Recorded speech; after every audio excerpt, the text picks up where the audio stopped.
Michigan is a state of stunning Great Lakes and endless isolated forests. For most, it's a beautiful escape. But for a select few, the wilderness becomes a place where they vanish without a trace. Today, we're covering the 10 most disturbing disappearances in Michigan history. If you love deep dives into the mysteries, please hit that subscribe button and give hype points. Now, lock your doors and let's get into it.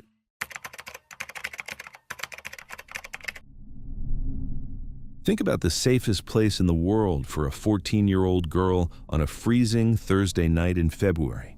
Not alone in a park, not walking home from school. I'm talking about sitting in the bleachers of a middle school gymnasium next to her own mother, watching her little brother wrestle. There are hundreds of parents in that building, coaches, janitors, teachers, kids. The lights are on, it's warm, it's loud, it smells like popcorn and gym mats. That was the situation on the evening of February 5, 1981, at Forest Hill Central Middle School in Ada, Michigan, just outside Grand Rapids. Deanie Peters leaned over to her mom and said she needed to use the restroom. She stood up. She left her winter coat on the bleachers. She left her purse next to it. She walked out of the gym doors into the hallway. That was 44 years ago. Nobody has seen her since. Let me set the scene because the location is the whole story here. Ada, Michigan, is a comfortable suburb tucked into the rolling countryside just southeast of Grand Rapids. Winters up there are brutal, the kind where the snow piles up in dirty walls along the sides of the road, where your breath freezes on your scarf, where nobody voluntarily steps outside without a jacket. And February 5th, 1981, was a classic Michigan winter night, freezing, snow-packed, dark by 5 in the afternoon. But inside Forest Hill Central Middle School, it was a completely different world.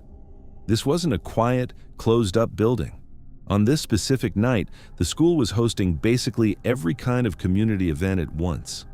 A women's aerobics class was going in one hallway. Band practice was happening somewhere else. Adult night classes were in session. The gymnasium was jam-packed with parents and kids watching a boys' wrestling clinic. And right next door at the high school, they were setting up for a donkey basketball game that night. Yes, that's a real thing. It was the 80s. The point is, this building was alive. It was crawling with adults. Parents were everywhere. If you had asked Mary Peters, Deanie's mother, sitting on those bleachers watching her 6-year-old son William wrestle, if her daughter was safe, she wouldn't have even understood the question. Of course she was safe. She was in a middle school, full of parents, on a Thursday night.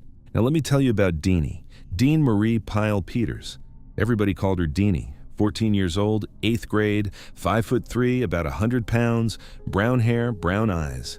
That night she was wearing blue jeans, a pink sweater, and a brown ski jacket. She was, by all accounts, a great kid, athletic, capable, fiercely protective of her little brother. That's why she was there that night. Her mom had brought both kids to William's wrestling clinic, and Deanie was hanging out with the family to watch her little brother compete. She was familiar with the school. She was an 8th grader. She knew every hallway, every classroom, every bathroom, every exit. This was her building. There is one small detail worth mentioning.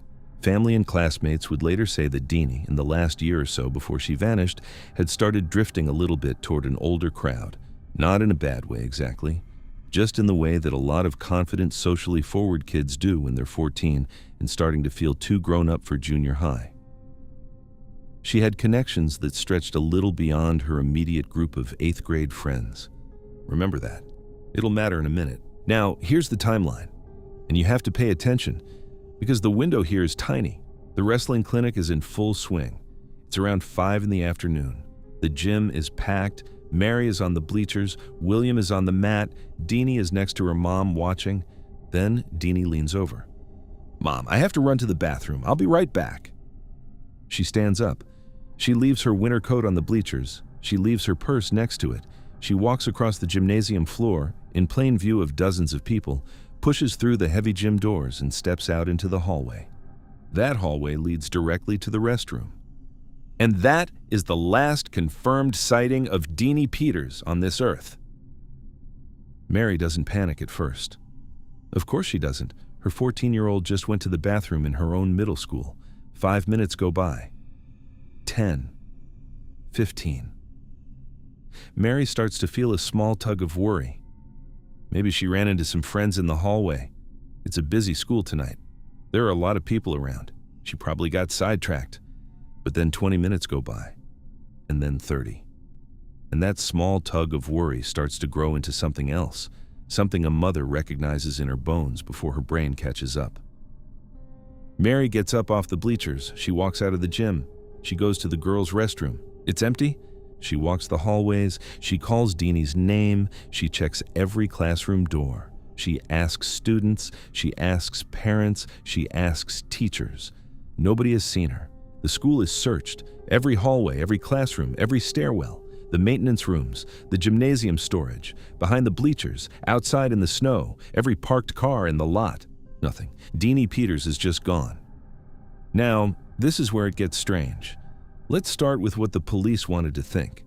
Because in 1981, when a teenage girl goes missing, the first box the cops want to check is runaway. Except, hold on, let's actually look at that. It is February. In Michigan, it is dark. It is freezing.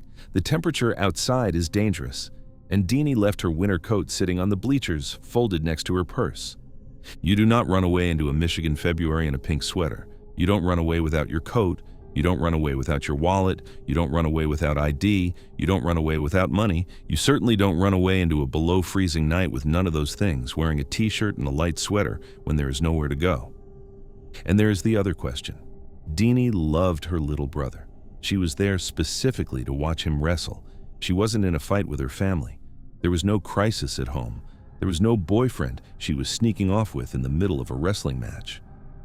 The runaway theory is dead the moment you look at that coat sitting on the bleachers. Okay, so somebody took her. And this is where the story becomes almost impossible to accept. Because let me remind you where we are. We are in a middle school, on a busy night, with hundreds of adults inside the building. There are teachers in the hallways. There are parents wandering to and from the gym. There's an aerobics class in one wing. There's band practice going on. There are adult night students. There are janitors. There is foot traffic in every corridor of that building. How does somebody grab a 14-year-old girl in a brightly lit school hallway and take her out of the building without a single person seeing anything? Wouldn't she scream? Wouldn't there be a struggle? Wouldn't a door slam? Wouldn't somebody in that busy hallway hear something? Because here's the thing. Nobody heard anything. Not a shout. Not a scuffle. Not a scream. Nothing. She simply walked into that hallway and evaporated. And the outside makes it even weirder. Because if somebody did drag her out and exit, she would have been forced into the snow. It was a fresh winter night. There should have been footprints, signs of a struggle, a scuffed patch of snow near a door, a dropped shoe, something. The tracking dogs that came in couldn't establish a clear scent path leading away from the school. They picked up nothing suggesting she'd been dragged toward any specific exit. It was as if she had walked out of the gym and stepped into thin air, which is why one of the darkest rumors about this case is that maybe she never left the building at all. Think about it. If it's physically impossible to get a screaming teenage girl out of a packed school unseen, then maybe the answer is that she wasn't taken out. Maybe she was hidden inside. Maybe her body was concealed somewhere within the walls of Forest Hills Central Middle School itself. That rumor got so persistent that decades later, in the 2000s, when a cold case team formally reopened the investigation, they actually brought in ground-penetrating radar. They scanned the foundations of the school and the surrounding property. They excavated behind an old one-room schoolhouse in Ionia County based on a tip. They found absolutely nothing.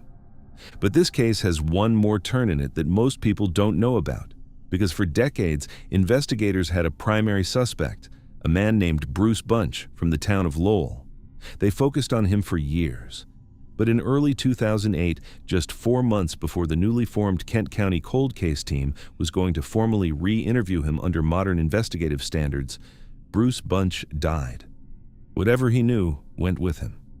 And then, in 2021, 40 years after Deanie vanished, the case exploded back into the news for a reason nobody expected. A 61-year-old man named James Douglas Frisbee was charged with perjury and resisting arrest during the investigation. Court documents allege that Frisbee had lied during testimony given under a prosecutor's investigative subpoena and that he had told other witnesses not to bring their phones to their subpoena hearings. During his interrogation, prosecutors told him directly that they were seizing his phone under probable cause for a homicide investigation. Frisbee objected. He maintained his innocence. He still does. The legal case around him got complicated. The Michigan Court of Appeals questioned whether prosecutors could enhance a perjury charge based on a homicide investigation when there was no body and no definitive proof a homicide had actually happened. Deanie's death certificate, issued in 1991, simply lists her cause of death as unknown. That legal hurdle sits over this entire case like a fog. Because 44 years later, with no body, the law can't quite catch up to what everybody in that county has believed since 1981. That something terrible happened to that little girl. And that, honestly, is where the case sits today. There are Facebook pages dedicated to Deanie's memory with thousands of followers. There are annual anniversaries where the local news runs stories. There are tips that come in every year. There are family members who never stopped fighting for answers. But there is no Deanie. There is no body. There is no confession. There is no smoking gun.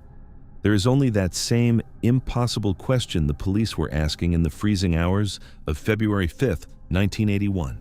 How does a 14-year-old girl vanish out of a bathroom trip in a school full of people? The last thing she said to her mother was completely mundane, completely normal, just 5 words that any teenage girl says to her mom 100 times a year. "I'll be right back." She stood up. She left her coat behind. She walked through those gym doors and into the hallway.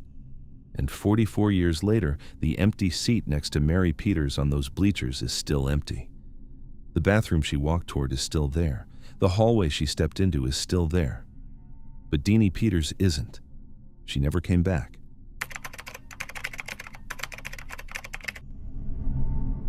Picture the safest place you can possibly imagine. A wealthy Detroit suburb where the streets are lined with mansions, a stone Catholic church with candlelit prayer services on Tuesday nights, a parking lot full of Lexus SUVs and BMWs, streetlights, well-dressed people going home to their families. Now, picture a 55-year-old woman walking out of that church at 7:20 p.m. on a freezing January night. She is wearing designer clothes, high-heeled boots, a long winter coat.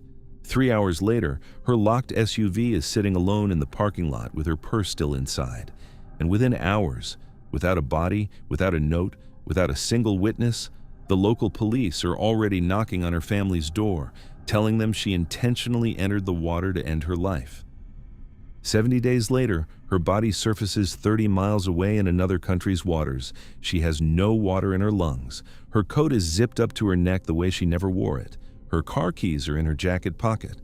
And the local medical examiner rules that this 55-year-old woman drowned.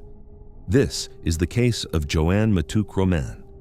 And I promise you, by the end of this story, you will understand why her family has spent the last 15 years absolutely certain that she did not go into that water alive. Let me put you in Grosse Pointe Farms, Michigan.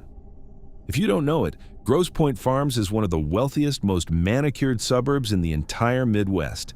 It sits right on the shore of Lake St. Clair, just east of Detroit.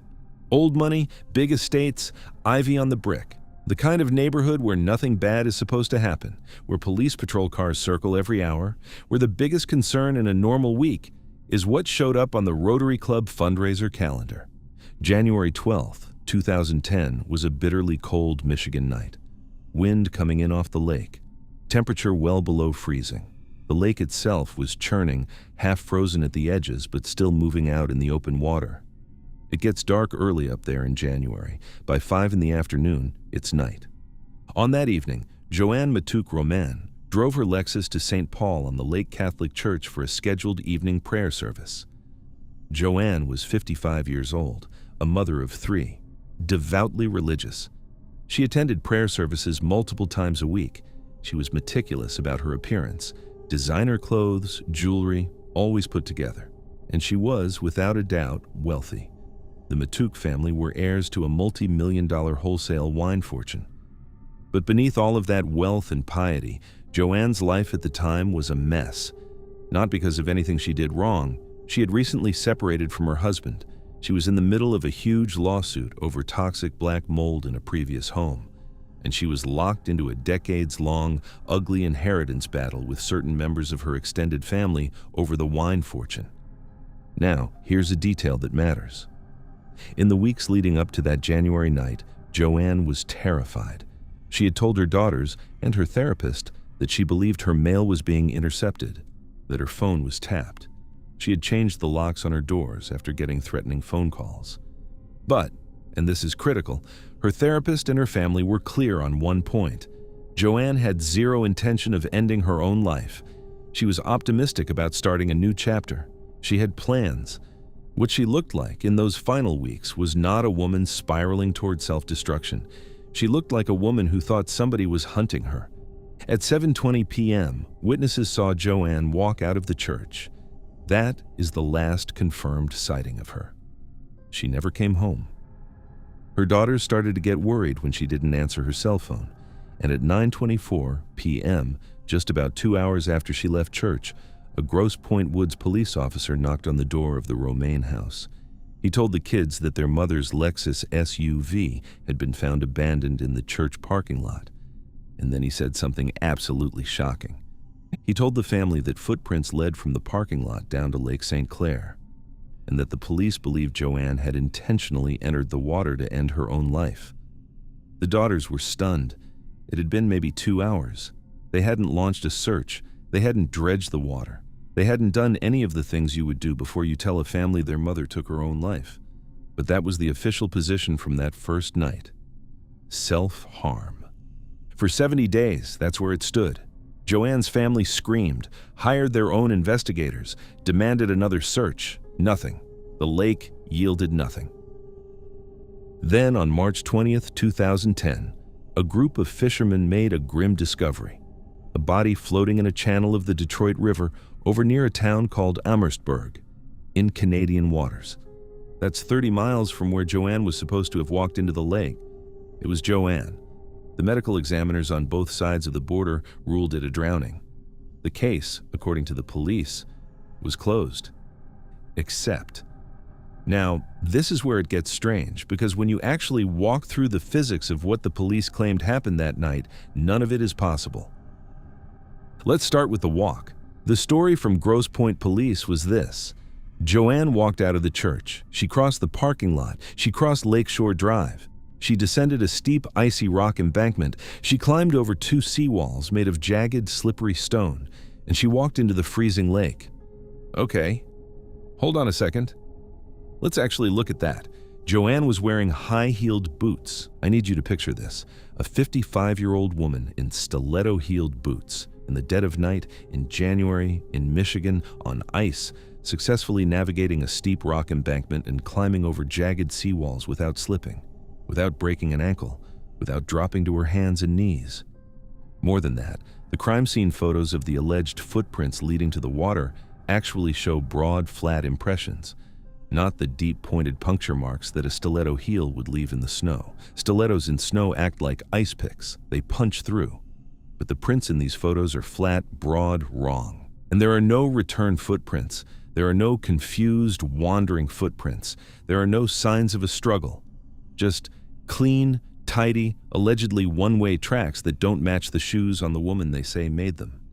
And even if you somehow accept that she made it across, the water at that seawall is incredibly shallow. You would have to wade out hundreds of feet in freezing water to get anywhere near deep enough to drown. On a January night, in high heels, without your basic survival instinct taking over at some point, it defies human behavior. It defies physics. But we haven't even gotten to the strangest part, the autopsy. When Canadian and Wayne County medical examiners performed the autopsy on Joanne's body, they found something that a lot of people missed at the time. There was no water in her lungs. Let me repeat that. There was no water in her lungs. If a person drowns, they inhale water. It's not optional. It's a reflex. Your body will fight to breathe, and it will pull water into your lungs. That's what drowning is. So when a coroner opens up a drowning victim and finds no water in her lungs, that tells them something very specific. It means her airway snapped shut in what's called a laryngospasm, which does happen in some drowning cases, sure. But it also means, more sinisterly, that she may have already been dead before her body ever hit the water. A third autopsy, performed at the University of Michigan, actually reclassified her manner of death as undetermined. Not drowning. Undetermined. And there were other things on that body. Unexplained contusions on her upper left arm, bruises, signs of a physical struggle. And back at the scene, her expensive purse, which had been left inside the locked Lexus, had been violently ripped along the seam. Now let's talk about the keys. Her Lexus SUV was found in the church parking lot. It was locked. Her purse was inside on the seat. But when they recovered her body 70 days later, 30 miles away in another country's waters, the keys to that locked Lexus were zipped inside her jacket pocket. Think about that timeline. She locked her car. She sealed her purse inside. She put the keys in her coat. She zipped the coat. And then she walked to the water and drowned herself. But her family pointed out something no journalist and no cop had noticed. Joanne never zipped her coat that way. All the way up, covering her neck. Her whole life, she wore that coat open or partially zipped. Family photos show it. Her daughters testified to it. If Joanne Matuk-Roman was zipped up to her chin in freezing water, somebody else zipped that coat. And there is one more piece of this that just doesn't sit right. Attorneys for her family later dug up cell phone records and police dispatch data that seemed to show Grosse Pointe police running the license plate of Joanne's Lexus at almost 10 p.m., after they had already been to the house at 9:24 p.m. to report her missing. An unidentified officer allegedly showed up at the Roman house asking about Joanne a full 30 minutes before police officially claimed to have discovered the footprints leading to the water. The police theory wasn't just wrong. It was ready before there was any evidence to support it. And then there's Paul Hawk. Paul Hawk was a local resident. He signed a sworn affidavit stating that he drove past the church that night. And what he says he saw was Joanne at the water's edge, but not alone. He said she was arguing with a man, and he identified that man as an estranged family member who worked in local law enforcement as an investigator. The exact family branch that Joanne was locked in that ugly inheritance battle with. Police dismissed Paul Hawk's testimony as not credible. A federal judge struck his affidavit from the family's ensuing civil rights lawsuit. And then, in 2021, Paul Hawk was found dead in his own home.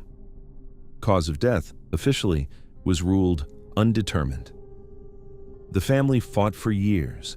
They took their lawsuit all the way up to the Sixth Circuit Court of Appeals, alleging that local authorities had mishandled the investigation to shield those responsible, that officers had immediately pushed the self-inflicted death narrative to contaminate the crime scene, that they had ignored the ripped purse, discredited eyewitnesses, and protected the real perpetrators. The case was eventually dismissed. In 2025, the Michigan Attorney General officially declined to reopen it. The Netflix show Unsolved Mysteries covered the case. Podcasts covered it. National media covered it. Joanne's daughters, now grown, have never stopped fighting. So think about what this actually means. A wealthy, devout, meticulous woman walks out of a candlelit prayer service on a Tuesday night. She had no desire to end her own life. She is terrified because she believes someone is stalking her. She walks into a parking lot, and she disappears for 70 days. Her body eventually turns up 30 miles away, in a country's waters where the currents don't naturally carry a body from where she supposedly went into the lake. Her lungs are dry, her arm is bruised, her purse is ripped, her keys are zipped inside a coat she never wore that way. And within 2 hours of her being missed, the local police already knew how the story ended. An intentional drowning. Case closed. She walked out of St. Paul on the lake on the coldest night of the year, in high-heeled boots, and stepped into a mystery that has haunted that manicured little suburb for 15 years. Somebody in Grosse Pointe knows exactly what happened to Joanne Matuk-Roman that night in January of 2010, and they have not said a single word.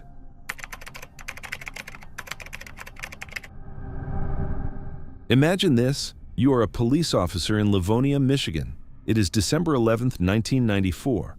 You're called to a shopping mall that is currently on lockdown because a frantic mother has just reported that her 4-year-old son vanished from her side. You spend hours combing every inch of that building, every bathroom, every stockroom, every dumpster, nothing. Finally, someone tells you they have the surveillance tapes, and you sit down in a dark security office to watch a mother lose her child. Except when you rewind the tape to the moment she entered the mall that day, you see something that does not make sense. She walks in alone. There is no child holding her hand. There is no child anywhere near her. 4-year-old Dewan Sims never walked into Wonderland Mall that day, and 31 years later, nobody has ever found him. Let me set the scene for you, because if you were alive in the 90s, you already know exactly what this place felt like. Wonderland Mall in Livonia, Michigan. December 1994. 2 weeks before Christmas, the mall is packed. And I mean packed. That specific kind of pre-internet, pre-Amazon holiday shopping chaos that just doesn't exist anymore. The Muzak version of Carol of the Bells is playing over the loudspeakers.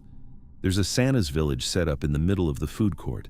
Kids are dragging their moms toward Toys R Us and KB Toys. The air smells like Cinnabon and Auntie Anne's pretzels.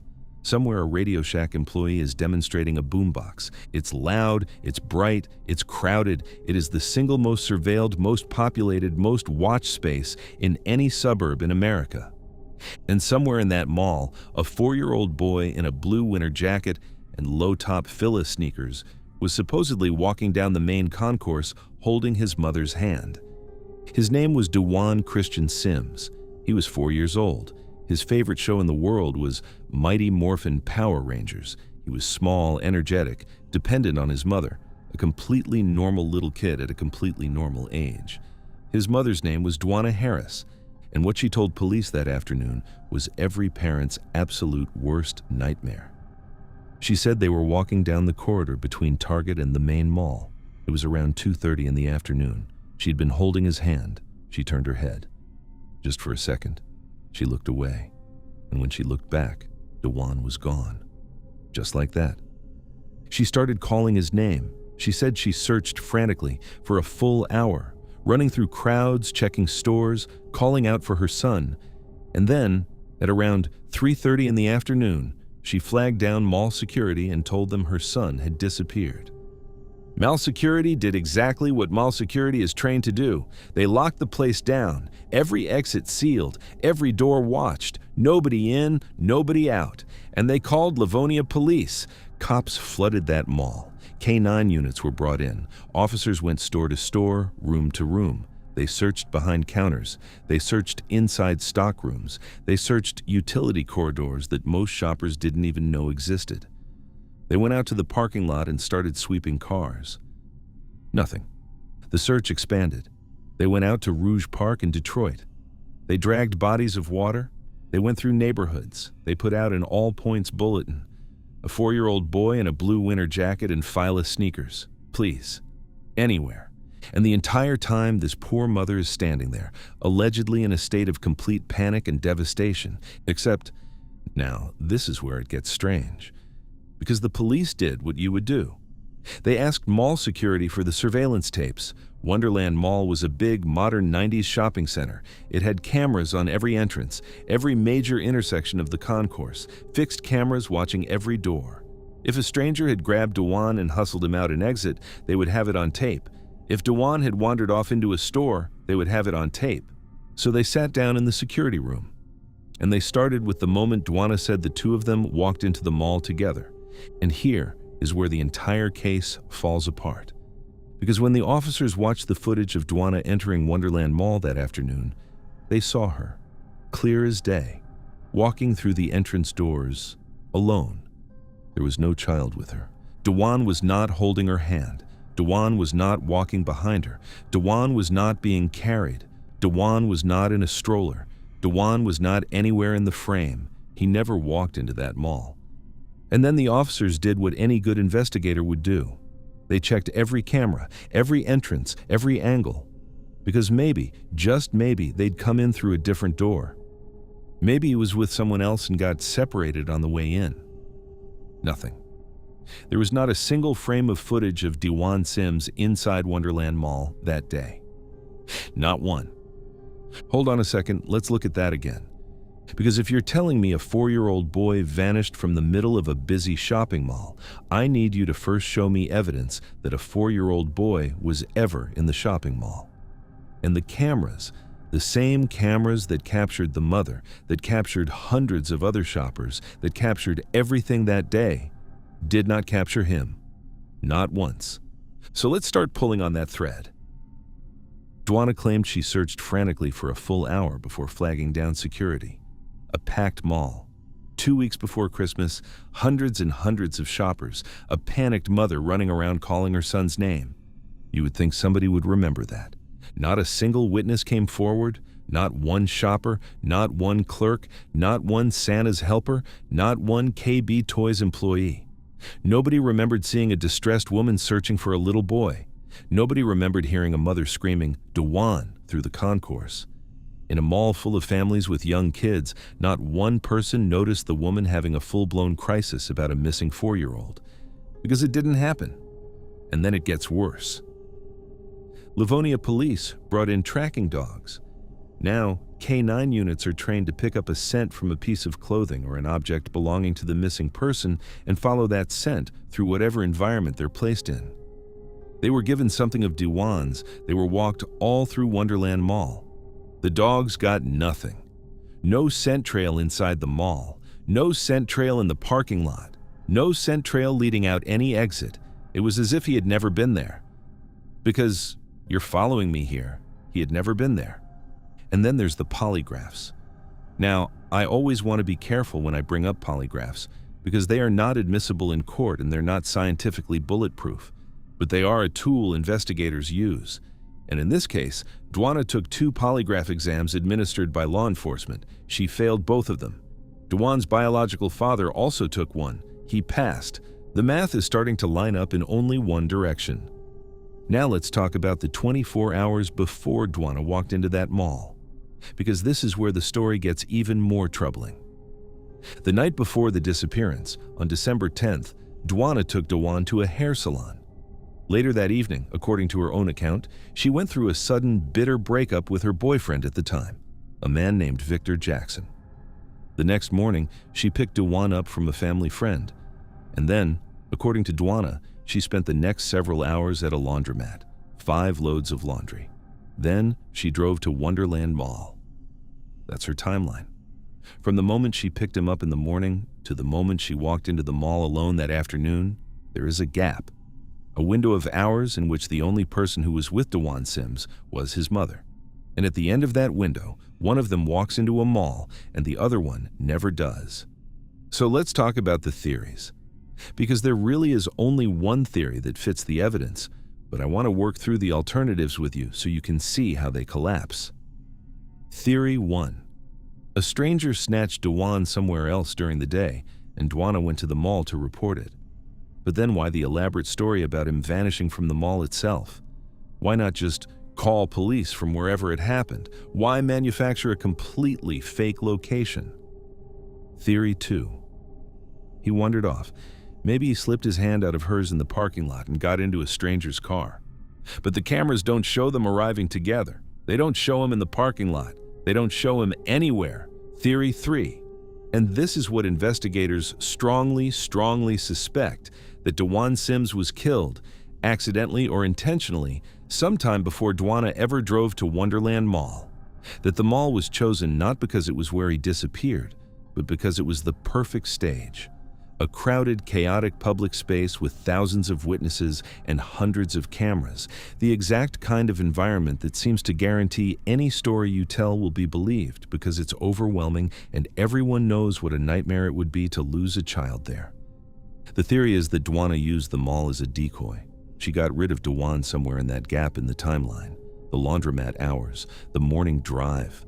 Somewhere between picking him up from that family friend and walking through those mall doors alone.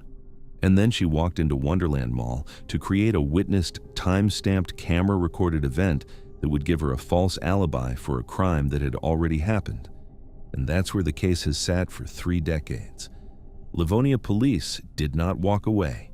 They dug up backyards, they chased leads, they followed the case for years. But without a body, without a confession, and with a mother who stuck to her story, there was nothing they could officially do. Dwana, over the years, gave shifting accounts. She was uncooperative at times.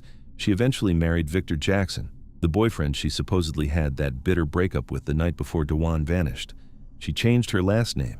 She moved to North Carolina. And in December of 2020, she died of a heart attack, taking whatever she knew to her grave. There was a brief moment of hope in 2019 when a man came forward on social media saying he thought he might be Dewan Sims, all grown up. Livonia police took him seriously. They did DNA testing. It came back negative. He was not the missing boy. He is still out there, in the sense that he has never been found. But every investigator who has looked at this case with clear eyes has come to the same conclusion. Dewan Sims never walked into Wonderland Mall. Whatever happened to that little boy happened long before his mother stood in that concourse and started her frantic search. And she took every answer we might ever have gotten with her when she died. So think about that for a second. A little boy who loved the Power Rangers, 4 years old. Somewhere in the Detroit suburbs on a Sunday morning in December of 1994, spent the last hours of his life with the one person on earth who was supposed to protect him. And a few hours later, that same person walked into a crowded, brightly lit mall 2 weeks before Christmas and pretended he was still with her. Nobody has ever found him. Nobody has ever charged anyone. The case is still open. Somewhere out there, in a field or a lake or a park, are the remains of a 4-year-old boy that his mother never brought home. He didn't disappear in a mall. He disappeared into the silence of the person who was holding his hand.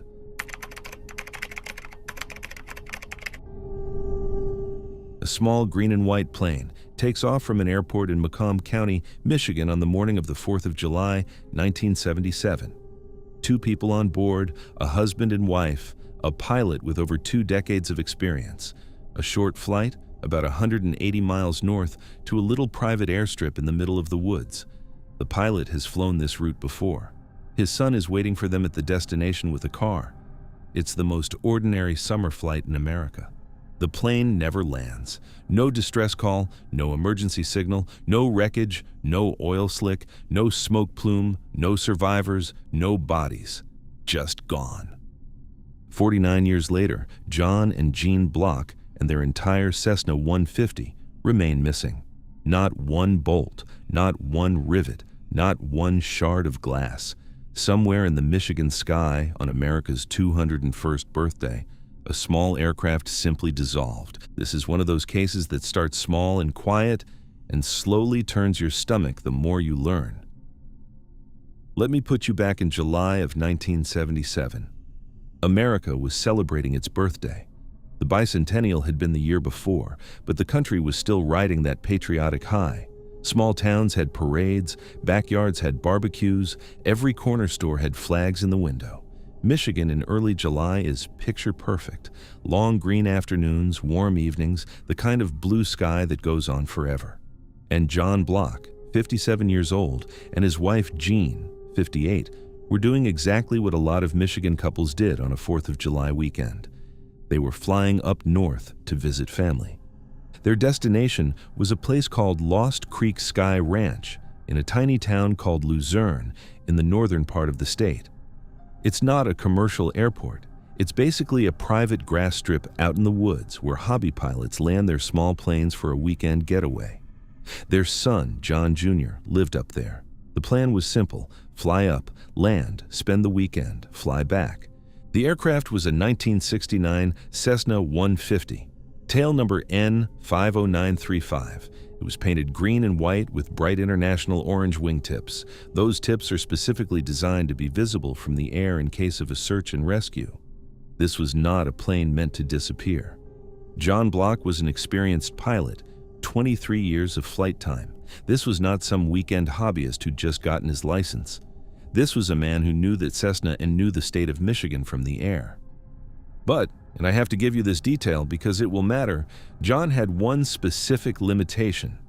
He was not what they call instrument rated. He was a visual pilot, what pilots sometimes call a road runner. He didn't navigate with fancy gauges or complex instrumentation. He looked out the window and followed the highways. He'd fly along Interstate 75 like it was a map on the ground. If the ground was visible, he was fine. If the sky went white on him, he was in trouble. The other thing you should know: John Block was terrified of flying over water, not casually cautious, actively phobic. He famously refused to fly across even small stretches of open water, and when a route required it, he'd take longer dogleg detours over land to avoid it. He would rather spend an extra 20 minutes in the air than cross a bay. Keep that in mind. It will come back to haunt this story. Here's what we know about the day itself. At 11:10 in the morning on July 4th, 1977, John and Jean climbed into the Cessna at Burrs-McComb Airport just north of Detroit. They didn't file a formal flight plan, which was unusual but not illegal for a short personal flight in that era. They took off into the blue sky, heading north. The trip should have taken maybe an hour and 50 minutes, 90 minutes of gentle summer flying over green Michigan farmland and forest. Land by lunchtime, meet the sun, grab a beer, watch the fireworks that night. Around 1 in the afternoon, the Civil Air Patrol in Bay City, Michigan, picked up a brief radio transmission from John Block. He sounded calm, not distressed, not confused. He simply requested that someone have a car waiting for him and Jean at the Lost Creek Sky Ranch when they landed. That's it. A totally routine, mundane request. That was the last time anyone ever heard John Block's voice. The afternoon wore on. The clock ticked past their expected arrival time. The little grass strip at Lost Creek Sky Ranch stayed empty. His son waited, called around, started to worry. And by evening, the entire family was in a full panic, because something else had happened that afternoon. Now, this is where it gets strange. That specific date, July 4th, 1977, is actually recorded in the meteorological history books, because a violent, massive line of thunderstorms called the Independence Day Derecho of 1977 swept across the Midwest that day. A derecho is basically a fast-moving wall of severe thunderstorms with straight-line winds that can hit 70 miles per hour. It's not a tornado. It's worse in some ways because it covers a huge area. That storm barreled directly across Michigan on the exact afternoon John and Jean were in the air. If you're a visual pilot without instrument training, flying a tiny Cessna 150 and a wall of violent, hazy, zero-visibility weather rolls in on you, you are in immediate, life-threatening trouble. So the assumption became obvious. They got caught in the derecho. Something went wrong. They crashed somewhere between Bay City and Luzerne. The search operation that followed was massive. The FAA, the Civil Air Patrol, state police, volunteer pilots, aircraft scoured the entire Huron-Manistee National Forest. Ground teams walked through swamps and clearings. The family got so desperate they even brought in a Macomb County psychic named Mary Jo, who told them to search near the Isabella Indian Reservation. Another psychic pointed them near Rose City. Both leads went nowhere. And then there was one moment of hope. Years later, a fisherman on the Osable River found a piece of green and white aluminum. The family's hearts stopped. This had to be it. Investigators tested it, matched it, ran it down. It was a side panel from a Coleman pop-up camper. In April of 1978, less than a year after they took off, the Macomb County Probate Court issued death certificates for John and Jean Block. Legally, they were declared deceased. But actually, they were still just gone. Okay, let's stop the story and actually work through the theories, because this is where it becomes almost impossible to accept. Theory 1.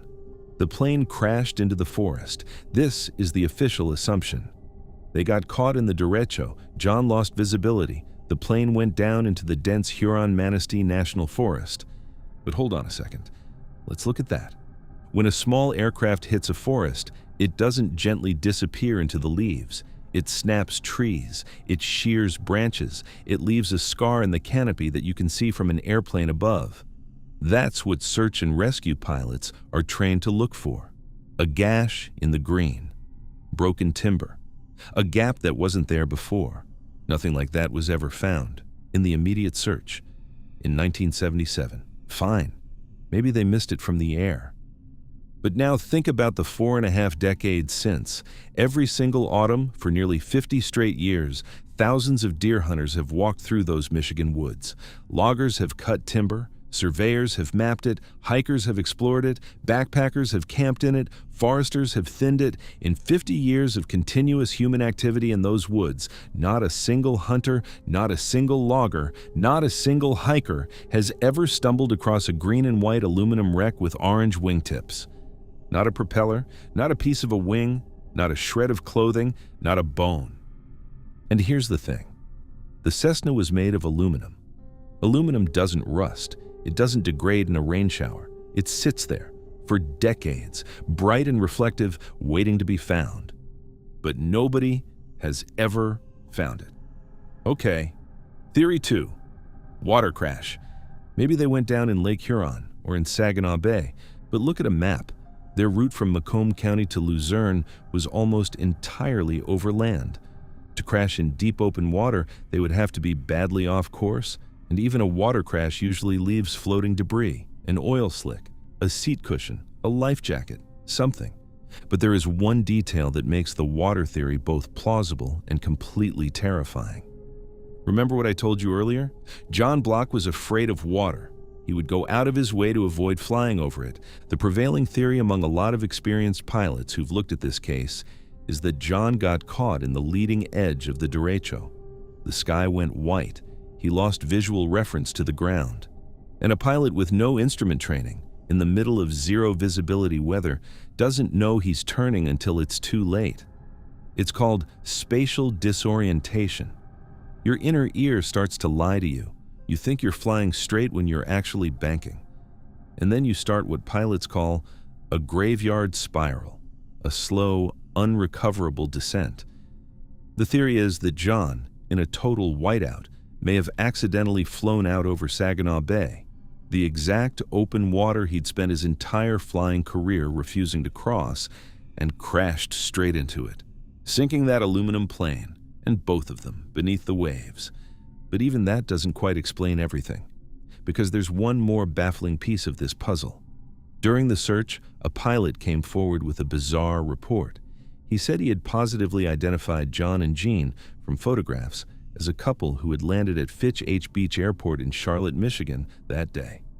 They were trying to buy aviation gas, according to this pilot, but the pumps were closed for the 4th of July holiday. If that's true, it's staggering. Because Charlotte, Michigan is about 98 miles southwest of where they took off. Their destination was north. They were flying in the exact opposite direction. If John really did land in Charlotte, then he was catastrophically wildly lost, zigzagging across the state, trying to buy fuel, confused, disoriented, long before the storm ever hit. Was he having a medical emergency? John was diabetic. He had high blood pressure. Could he have had a stroke? A cardiac event mid-flight? Was Jean, who by all accounts hated flying and had zero knowledge of how to operate the aircraft, sitting in the co-pilot seat while her husband slumped over unconscious? Or was the pilot who reported that sighting simply mistaken? We will never know. Because between the impossible Charlotte sighting, the routine radio call to Bay City, and the derecho that came in behind them, the entire logical thread of what John Block was doing that afternoon just falls apart. And here's the last piece, the one that closes the trap. Every small aircraft is equipped with something called an emergency locator transmitter, an ELT. It's designed to activate on a hard impact and broadcast a radio distress beacon on a specific frequency. Search and rescue teams listen for that signal. That's how a lot of downed aircraft get located. John Block's Cessna had one, but no ELT signal was ever picked up, anywhere. For the ELT to completely fail, the crash impact would have to be extraordinarily violent, or the plane would have to be in deep enough water to muffle the signal, or something even weirder would have to have happened. And so, 49 years later, that is where we are. John and Jean Block, in their green and white 1969 Cessna 150 with the bright orange wingtips, took off on a 4th of July morning to visit their son up north. Somewhere between 1 p.m. when John Block calmly asked for a car to be waiting at the runway, and the moment the derecho swept across Michigan, that plane and both people on it vanished from the sky. No crash site, no debris, no signal, no bodies. 2 people just erased on the brightest, most patriotic, most family-oriented holiday of the American calendar. The most likely truth is probably the simplest and the saddest, that John, terrified and disoriented by a storm he could not see through, made a fatal mistake somewhere over the water he'd spent his life avoiding. That plane and both of them are probably somewhere at the bottom of Saginaw Bay, sitting in the dark, exactly where nobody has ever thought to look hard enough. But we don't know. And after 49 years, we probably never will. They climbed into a small plane on a summer morning to go see their kid for the weekend, and Michigan simply swallowed them whole.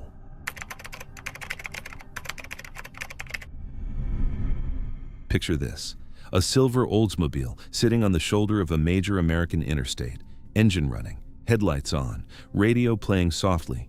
The windshield wipers are slapping back and forth across the glass, even though it stopped raining a while ago. Inside the car, a purse, a wallet, an unopened beer, a magazine, and a pair of women's shoes sitting neatly on the floorboard, one of them wedged under the driver's seat. The woman who was driving that car, gone. And this didn't happen at 3 in the morning on some abandoned back road. This happened in broad daylight on one of the busiest highways in Michigan, with thousands of cars zooming past every single hour. Her name was Paige Renkowski. It's been 35 years, and we still have no idea what happened to her. Let me take you back to Thursday, May 24th, 1990. Interstate 96 is one of those massive concrete arteries that cuts across the state of Michigan. It's the road you take to get from Detroit to Lansing. Truckers use it, commuters use it, families going up north for the weekend use it. On any given afternoon, it is loud, fast, and packed. Semis roaring past at 70, sedans darting between lanes. This is not a lonely stretch of nothing. This is a highway that never really sleeps. And the day itself? Pretty ordinary. It had rained heavily earlier in the afternoon, one of those violent Midwestern storms that soaks everything and then moves on. By the late afternoon, things were clearing up. Just a gray, wet Thursday. Now let me tell you about Paige. Paige Marie Renkowski was 30 years old, a substitute teacher living down in Okemos, 5'6", brown hair, sharp, warm, funny. The kind of person her friends described as vibrant and a little bit quirky in the best way possible. She was engaged to be married to a guy named Steve. She was close to her mother. She had plans, real plans, a wedding to look forward to, a life she was building. Her family will tell you, very firmly, that Paige was not the kind of woman who pulled over for strangers. She wasn't naive. She wasn't reckless. If somebody flashed a "Help Me" sign on the side of the road, she would keep driving and call it in from a payphone at the next exit. That's who she was. So keep that in mind. Because everything about her disappearance suggests she did the exact opposite of what she would ever do. Here's how the day went. Around 11:30 in the morning, Paige drives her mother to Detroit Metropolitan Airport. Her mom is heading out of town. They say goodbye. Everything is normal. From there, Paige drives over to Canton Township to meet up with a friend at Griffin Park. They have a picnic. They catch up. Around 2 in the afternoon, Paige gets back in her car and starts heading west on I-96. Her fiancé Steve has a softball game that evening, and she doesn't want to miss it. She makes one stop, a party store in Canton, sometime between 2:30 and 2:45. Security or witness accounts have her buying a beer and a magazine. Small, mundane stuff, the kind of stuff you buy for a long drive home. And then she gets back on the interstate. Somewhere between 3 and 3:30 p.m., other drivers on I-96 near Fowlerville start to notice her.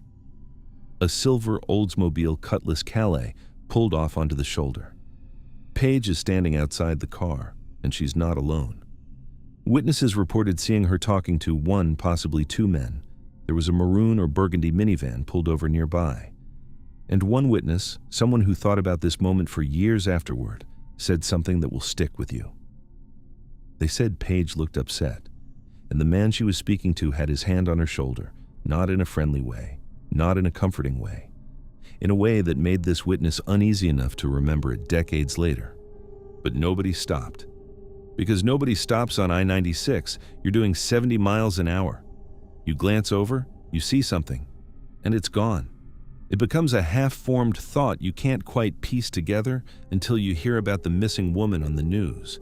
For hours after that, Paige's silver Oldsmobile just sits there, engine running, wipers going, headlights on, and no Paige. It's not until nearly 6 p.m. that the police start to piece together that this isn't just some abandoned breakdown, and by the time they officially process the scene around 7:48 that evening, she's been gone for hours. Now, this is where it gets strange. Let me walk you through what the police actually found inside that car, because every single detail contradicts every possible innocent explanation. The engine? Idling, not stalled, not sputtering. The car was in perfect running condition, full tank of gas. When they later tested it, it drove fine. There was nothing wrong with the vehicle at all. The headlights? On, in the middle of a Thursday afternoon, which suggests she had them on because of the earlier rain and simply never turned them off. The wipers? Still slapping back and forth across dry glass, hours after the rain had stopped. Inside the cabin, everything a woman needs to survive was still there. Her purse, her wallet, her identification, that beer she just bought, the magazine, her uncashed paycheck, and then the shoes. Paige's shoes were sitting inside the car. One of them was jammed violently under the driver's seat, like it had been kicked off in a hurry or knocked off during a struggle. So let's stop and just sit with that for a second. Now let me hit you with the theories. Because in the early days, investigators tried a few obvious ones, and every single one of them falls apart the moment you actually think about it. Theory 1. Her car broke down. She got out to walk to a gas station or wave down help, but hold on, let's look at that again. The car ran perfectly. There was no mechanical failure. Even if she thought there was a problem, why would she leave the engine running? You don't idle a broken car. You shut it off. And more importantly, why would she take her shoes off? Think about that. Really think about it. You're a 30-year-old woman. You pull over on a highway shoulder. It's wet. It's grimy. There's broken glass, chunks of tire, gravel, mud. Even if you were dumb enough to walk down a highway to get help, which Paige, by all accounts, absolutely was not, you would not do it barefoot. Nobody kicks off their shoes to walk down a 96. That is not a thing that human beings do. Theory 2. She ran off. Maybe she met a guy. Maybe she got cold feet about the wedding. Maybe she was leading a double life. Okay, let's think about that one too. If you're going to walk away from your life to start a new one, what do you take with you? At minimum, your wallet, your ID, some money, your keys so you can get into wherever you're going. Paige left all of that behind. She left her uncashed paycheck sitting in the car. She left her ID. She left her cash. She left her shoes. You do not run off to start a new life barefoot and penniless. And you certainly don't do it if you're a 30-year-old woman with a wedding coming up, a fiancé, a job, and a close relationship with your mother. Theory 3. And this is the one that actually holds water. Someone abducted her. Right there, on the side of the interstate, in the middle of the afternoon. But how? How does that even work? I-96 was packed. This is one of the busiest highways in the state. There are witnesses who saw her standing there talking to that man with his hand on her shoulder. If he had grabbed her, thrown her in the van, she would have screamed. She would have fought. There would have been a struggle you could see from 100 yards away. And yet, nobody saw a violent abduction. Nobody remembers seeing her forced into that minivan. It was almost like she went with him, willingly, or at least without a physical fight, which brings us to what a lot of investigators now believe is the real answer. For years, one theory has floated around this case, quietly, and lately it's gotten a lot louder. What if the man who pulled Paige over was pretending to be a cop? Think about it. Paige wouldn't stop for a stranger with a broken-down car. But if someone in a vehicle flashed a badge, motioned for her to pull over onto the shoulder, told her he was law enforcement and this was an official stop, she might comply. Anyone might comply. That's how the fake cop ruse works. It weaponizes our instinct to trust authority. And then, between 2024 and 2025, this case got a jolt of new energy. Investigators in Livingston County and Washtenaw County started publicly connecting Paige's case to a man named Buster Robbins. Robbins is a 69-year-old former reserve police officer. He was arrested using DNA genealogy for the 1989 violent sexual assault and murder of a 31-year-old woman named Beverly Wivel. That murder happened 9 months before Paige disappeared. And here's where your stomach starts to drop. Beverly Wivel was abducted from Griffin Park, the exact same park Paige had that picnic in on the afternoon she vanished. Beverly Wivel's car was also found abandoned, also with the engine running, also with the door open, also with her purse still inside. And Buster Robbins in 1990 owned a burgundy minivan, the exact color of the van witnesses saw pulled over next to Paige on I-96. And as a former reserve police officer, he had the exact authority to convincingly pull someone over on the side of the highway. I'm not going to sit here and tell you Buster Robbins is definitively the man who took Paige Renkowski. That's for investigators to prove. But when you line up the details, the geography, the vehicle, the method, the timeline, it becomes very, very hard to look away. And yet, here we are, 35 years later. Despite ground-penetrating radar, despite cadaver dog searches, despite over 1,000 tips, despite anonymous letters and hand-drawn maps and psychics and every other kind of lead you can imagine, Paige Renkowski has never been found. Not a trace of her, not a fragment of clothing, not a bone, not a shoe. She was there, and then she wasn't. There are palm prints on her car that have never been matched to anyone in any database. Somebody touched that car that afternoon, somebody with hands the FBI has no record of. And that person, wherever they are, knows exactly what happened on the side of I-96. But they've stayed silent for 35 years. So what do we actually know? We know that Paige Renkowski, a 30-year-old substitute teacher who was engaged to be married, pulled her car over on a busy interstate in broad daylight. We know she stepped out of that car. We know she talked to at least one man. We know she was upset. We know he had his hand on her shoulder. We know her engine kept running. We know her wipers kept slapping at dry glass. We know her shoes stayed behind, one of them shoved under the driver's seat like she'd fought getting out of them. We know that thousands of cars drove past her that afternoon, and we know that not a single one of them saw her leave. She pulled over in the middle of the day, in the middle of one of Michigan's busiest highways, in full view of the entire world. She stepped out of her shoes, and she vanished into the afternoon like she'd never been there at all.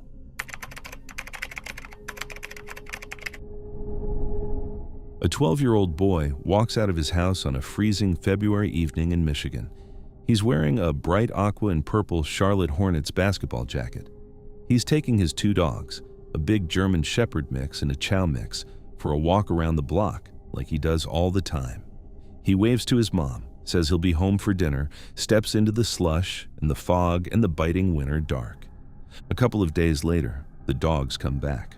Both of them, alive, uninjured, wandering safely around the neighborhood just a few blocks from home. The boy never does. His name was Stephen Earl Kraft Jr.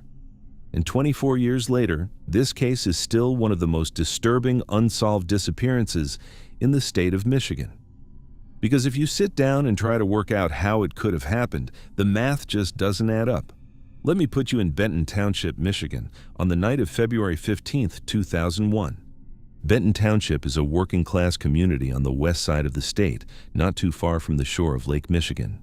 And on this particular night, the weather was miserable. A wet, biting Midwestern winter mix, cold, gray, slushy, with a persistent fog rolling in. The kind of night where the streetlights get halos around them and every breath fogs up in front of your face. The kind of night where any reasonable adult wanted to be inside with the heat cranked up. The specific neighborhood we're talking about is a section called Benton Heights. And I want you to picture this correctly, because the geography matters. It's a working-class residential enclave, a bunch of short, dead-end streets branching off a busy highway, modest homes spaced close together, porch lights on, kids everywhere, all the time. This wasn't some isolated cabin in the woods. This was a tight, communal little grid of streets where everybody knew everybody. Kids ran back and forth between neighbors' houses all day long. Adults kept an eye on each other's kids without even thinking about it. It was the kind of place where a 12-year-old boy walking his dogs was the most unremarkable sight in the world. And Stephen Kraft was exactly that kind of 12-year-old. He was small for his age, 5'2", maybe 100 pounds, sandy brown hair, green eyes, and a small red birthmark on his chest. But don't let the size fool you. The FBI would later describe him as a rough and tumble kid. Fiercely independent, highly social, comfortable in his skin. He knew every house on every street in Benton Heights. He knew which neighbors were his relatives, which ones had snacks, which ones would let him hang out. He was one of those kids who navigated his own neighborhood like it was his living room. Nobody, and I mean nobody, described Stephen as a naive or timid kid who would climb into a stranger's car. And on this particular night, he wasn't even alone. He had backup. 2 dogs. A German Shepherd mix and a Chow mix. 2 loyal, protective, territorial breeds. Not lap dogs, not tiny fluffballs. Real, serious guard-your-kid dogs. So here's the timeline. It's short and it's brutal. Sometime between 7 and 8 in the evening, Stephen's mom is inside starting on dinner. Stephen asks if he can go outside to play with a friend down the block. Take the dogs, get some air, whatever. Normal Tuesday night stuff just on a Thursday. His mom says yes. Be home by 8 for dinner. Stephen grabs his coat. He leashes up the dogs. He steps out into the freezing, slushy dark. 8 o'clock comes. He doesn't come home. 8:30. Still nothing, but his parents are calm.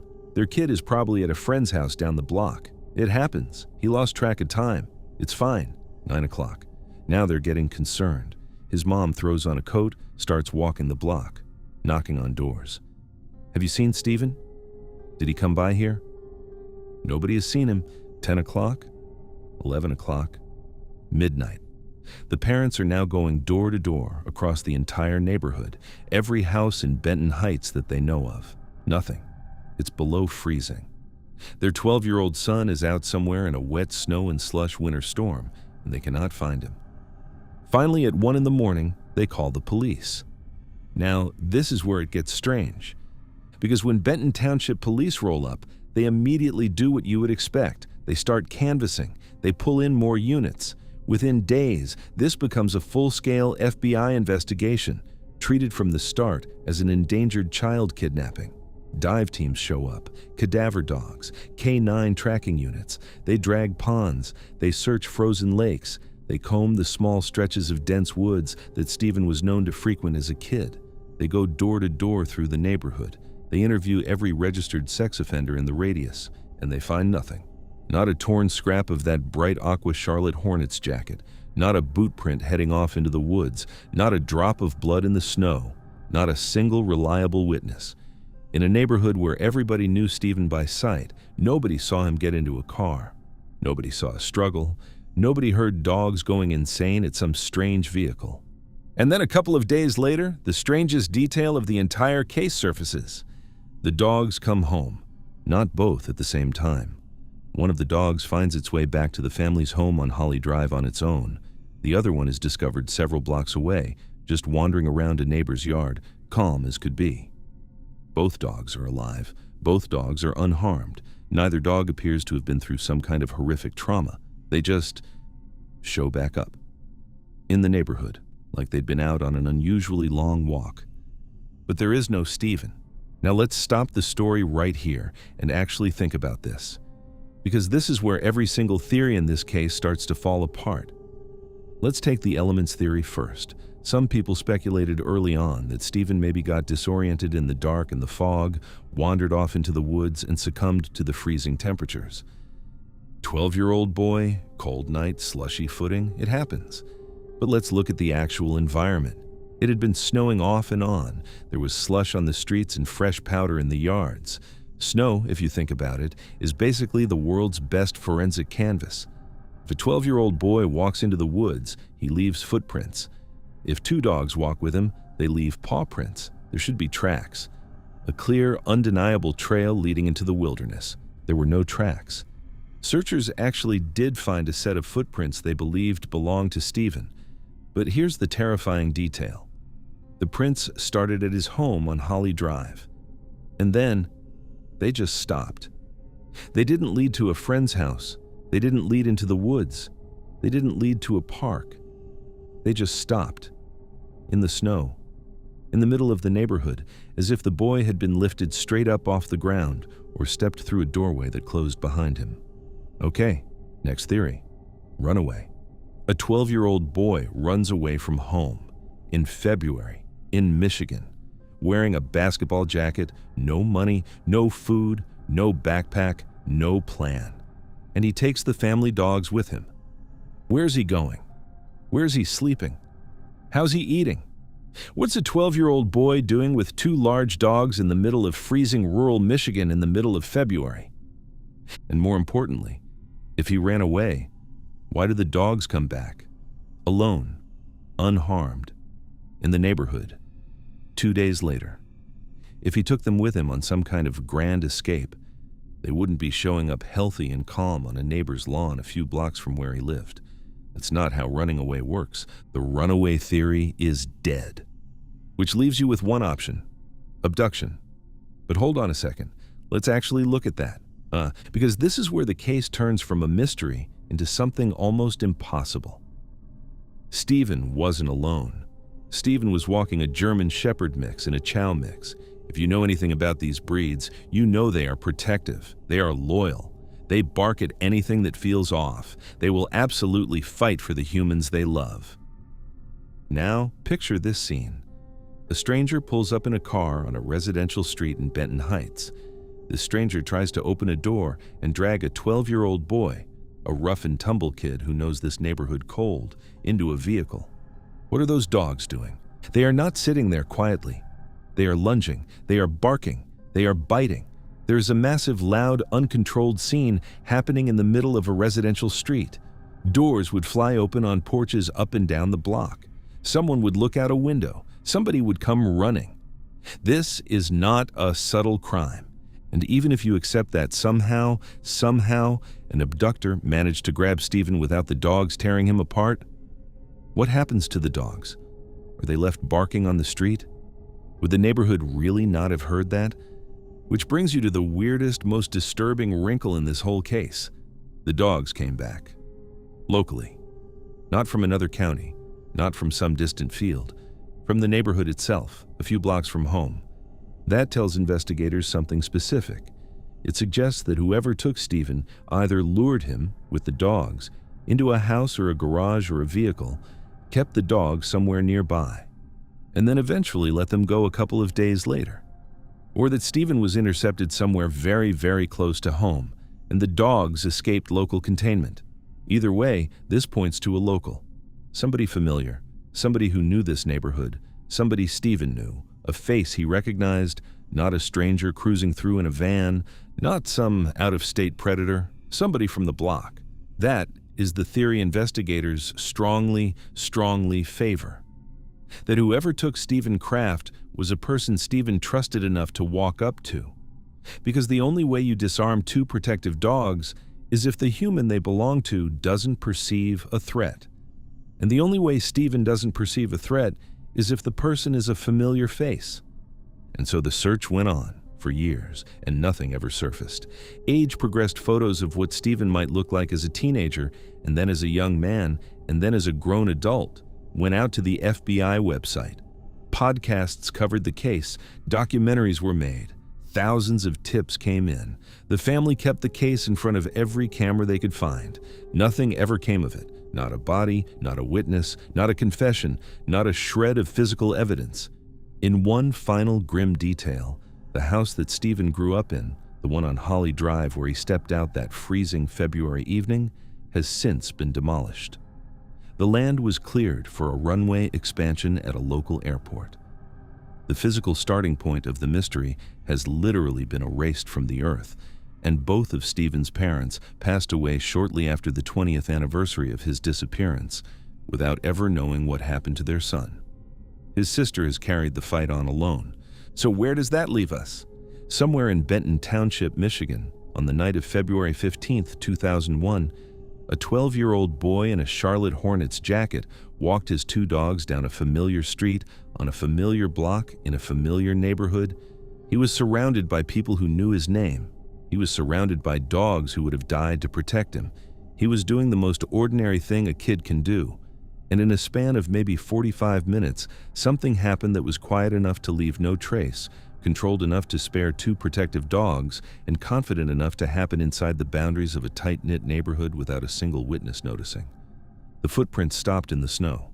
The dogs came home. Stephen didn't, and whatever those 2 dogs saw that night, the strange face, the familiar face, the open door, the calm voice, they carried with them for the rest of their lives, and they took it with them to the grave. Because dogs, unfortunately, cannot tell you what they saw.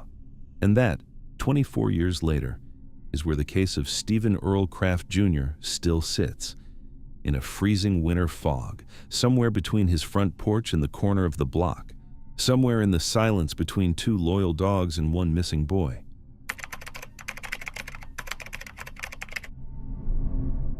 Imagine you crash your car on a pitch-black country road in the middle of nowhere. It's November in Michigan, freezing, foggy. You're barefoot and bleeding and terrified. You stumble half a mile through the dark until you see a porch light. You bang on the door. A stranger answers. They are kind. They pick up the phone. They call 911 for you. They hand you the phone. The dispatcher tells you police are already on the way. You are safe. You have done everything right. And then, mid-phone call, you drop the phone. You turn around. And you sprint back out the door, past the porch light, straight into the freezing black night. Nobody has seen you since. This is the story of Brittany Shank. And to this day, 7 years later, the question that haunts the entire case is not really where she went. It's what, or who, she saw that made her run from the only safe room within miles. Let me put you in St. Joseph County, Michigan, on the night of November 30th, 2018. Just east of a small town called Sturgis, there's a rural stretch of road called Fawn River Road. If you've never driven the back roads of southern Michigan at night, you might not fully understand what pitch black actually means. There are no streetlights, no neon glow of a gas station on the horizon. Farmhouses sit hundreds of yards apart, tucked behind windbreaks of tall pines. The only light for miles is your headlights and the occasional porch bulb on someone's front step. And on this particular night, the weather made the whole situation even worse. A thick, wet fog had rolled in. The kind of fog where your high beams actually make visibility worse because the light bounces right back at you, where you can barely see the yellow line 10 feet in front of your bumper. The roads out there are lined with deep drainage ditches, and beyond those ditches, open agricultural fields and dense woods that stretch on and on and on. This is where Brittany Shank was, sometime around 9 o'clock that night. Brittany was 23 years old, 5'1", about 110 pounds, petite. She had hazel eyes, dark brown hair shaved on the sides, and multiple facial piercings. Her arms and legs were covered in tattoos, including the names of her children, because Brittany was a mom, 4 kids, and according to her family, she was in the middle of pulling her life back together. She was getting ready to go back to school. She had plans. On this specific night, she told family members she was just running an errand, going to her grandmother's house to do laundry. Nothing dramatic, nothing suspicious. That's it. That's the errand. But she wasn't alone. She was in the company of a man that, 7 years later, nobody has been able to identify. Somewhere around 9 p.m. on Fawn River Road, in that thick fog, the vehicle Brittany was in went off the road. It slid into a ditch. The crash wasn't catastrophic. Minor damage to the car. Brittany was banged up. She had superficial cuts and she was bleeding a little, but she was alive. She was mobile. She was going to be okay. But somewhere between the moment of the crash and what happened next, something changed. Because when Brittany got out of that car, she left her green coat behind. She left her shoes, and she started running, not walking, not stumbling, running, barefoot in the fog, down a freezing rural road. She made it to the closest farmhouse. She started pounding on the door. She was frantic. The homeowner opened up. Brittany told them her boyfriend had wrecked the car and taken off. She was scared. She needed help. She was begging. So the homeowner did the exact right thing. They picked up the phone, called 911, and then they handed the phone to Brittany so she could talk to the dispatcher directly. The 911 recording still exists. You can hear her voice on it, scared, rattled, but she's inside. She's warm. There's a dispatcher on the line telling her that sheriff's deputies are already en route. She was seconds away from being safe, and then she bolted.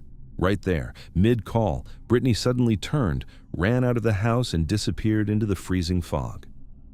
Another person in the home actually looked out a window and saw her sprinting away from the porch, back into the darkness. That was 8:51 p.m. And that's the last time any human being has confirmed sight of Brittany Shank. Now, this is where it gets strange. Deputies arrived just minutes later. They found the crashed car in the ditch. They had the homeowner's eyewitness account. They had Brittany's own voice on the 911 recording. They knew exactly where she'd started running from. They knew approximately what direction she'd gone. They had a fresh scent trail, in cold weather, in a rural area with almost no other foot traffic. They immediately deployed K9 units, tracking bloodhounds. If you've never seen tracking bloodhounds work a fresh scent in ideal conditions, let me explain something. This is what they are literally bred to do. A trained bloodhound in cold, damp weather, on a fresh trail, is basically a heat-seeking missile. Cold air holds scent. Damp ground holds scent. A person moving on foot leaves a saturating trail that a good tracking dog can follow for miles. The dogs picked up her scent immediately. They tracked her a very short distance from that porch. And then the scent ended. Not faded, not gradually thinned out. It ended, right at the road. Now hold on a second, because this is the whole case right here. When a scent trail ends abruptly at a roadway, it tells trackers something very specific. It doesn't mean the dog lost the scent. Bloodhounds don't just casually give up on a fresh trail. It means the person left the ground. It means the person got into a vehicle. Somewhere along that short stretch of road, in the freezing fog on a rural back road at 9 at night, Brittany Shank got into a car. She had barely started running, and she was gone. So let's start walking through the theories with that fact in mind. Theory 1. She wandered off, got disoriented, and froze to death somewhere in the woods. But we just established that this can't be right, because a body in the woods leaves a trail. A person walking in agricultural fields leaves footprints in the mud. A person collapsing from hypothermia in a ditch would have been found by search teams in the days that followed. And the dogs, remember, didn't lead into the woods. The dogs led to the road. They searched. Believe me, they searched. The St. Joseph County Sheriff's Office launched a massive response: ground-penetrating radar, cadaver dogs, mounted patrols on horseback, dive teams in the Fawn River itself, drones with thermal imaging, volunteers walking grid patterns through fields. Later, they even partnered with the Western Michigan University Cold Case Program, whose students spent hundreds of hours going through the file and eventually indexed more than 1,000 individuals connected to her social periphery. Nothing. Not a piece of her clothing, not a footprint, not a hair. If she had died of exposure in those woods that night, they would have found her. Okay, theory 2. A stranger driving by picked her up. This one has some real problems too. Let's actually think about the odds. You are on a rural back road in the middle of the night. Population density out there is basically zero. The fog is so thick you can barely drive. What are the mathematical odds that some random opportunistic predator just happens to be cruising down that specific dirt road at the exact minute a barefoot panicked woman comes running out of the fog? Almost zero. And if it wasn't a predator? If it was a good Samaritan? Someone who drove by, saw a scared woman in the road, picked her up, gave her a ride somewhere? Fine. Then why has that person never come forward? Not in the immediate aftermath, when her face was on every local news station in the region, not a year later, not 5 years later, not 7 years later. A decent human being who picked up Brittany Shank that night would have spoken up the moment they saw her missing person poster. Nobody has, which leaves you with theory 3. And this is the theory that actually explains the evidence. Somebody was already on that road. Somebody who knew she was coming. Remember, Brittany wasn't alone at the time of the crash. She was with a man. The man witnesses described as being in his early to mid-20s, 5'6" to 5'8", short blonde hair, and highly distinctive mutton chop sideburns. She told the homeowner her boyfriend had wrecked the car and fled the scene. That man has never been identified. Nobody has come forward saying, "That's my nephew, that's my brother, that's my cousin, that's my friend." No missing person report was ever filed for a young man matching his description. The car itself, the one she crashed in, had a suspiciously complicated ownership trail. When investigators tried to figure out who really owned it, they found a paper trail that had been transferred through multiple third parties. Almost like the vehicle was intentionally being kept at arm's length from any real name. So who is this guy? Where did he go after the crash? And here's the question that nobody has been able to answer for 7 years. Why did she run from the porch? Think about the psychology of it. She had made it. She was inside. She was on the phone with 911. Police were coming. And she looked out a window or heard something or saw something and made the calculated decision that whatever was out there in the dark was worse than staying inside. She ran back into the freezing fog because she was more scared of something in the dark than she was of the cold or the dark itself or a crashed car. And whatever she was running from, whoever she was running from, was apparently close enough to catch her within 100 yards. The theories the sheriff's office has taken seriously all cluster around this. Maybe the man with the mutton chops had left the crash scene, gotten in another vehicle, and was cruising the road looking for her when she came sprinting out of that house. Maybe she or the man had called a third party for a pickup before she even ran to the farmhouse, and that third party was pulling up outside just as police were on their way. Maybe she was trying to avoid getting the police involved in something else entirely, something bigger than a car crash, and ended up climbing into a car that took her to her death. We don't know. We have never known. And the case took another dark turn a few years later when the homeowner who made that 911 call, the primary witness to Brittany's last moments, passed away. Their voice, and any small detail they might have remembered later, is gone forever. In 2025, with a new sheriff in office, the FBI and Michigan State Police officially joined the case. They enhanced the 911 audio. They ran advanced federal database searches. They pushed the case back into the public eye. Still nothing. And so, 7 years later, that is where Brittany Shank's case sits. Somewhere out there is a man with mutton chop sideburns. Somewhere out there is the truth about what she saw through that farmhouse window that made her run. Somewhere out there is a vehicle that stopped for a barefoot, bleeding 23-year-old woman in the fog and drove her out of every search radius in the state. And somewhere, a mother of 4 is either in a shallow grave in a Michigan cornfield, or she has been erased so thoroughly that no drone, no dog, no dive team, no cold case unit, and no state trooper has ever found the smallest trace of her. She did everything right that night. She got out of a crashed car. She walked to the nearest light. She knocked on a stranger's door. She asked for help. She got put on the phone with a 911 dispatcher who assured her that deputies were on their way. She was minutes from being okay. And in those minutes, whatever she was running from finally found her, in the fog, on a pitch-black rural road, just outside a farmhouse porch light that was the last safe place she would ever stand.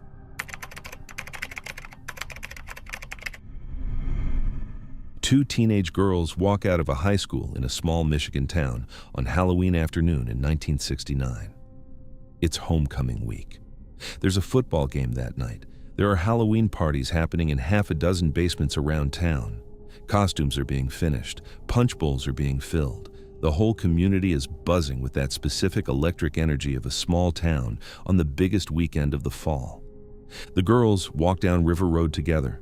They get picked up by a passing driver.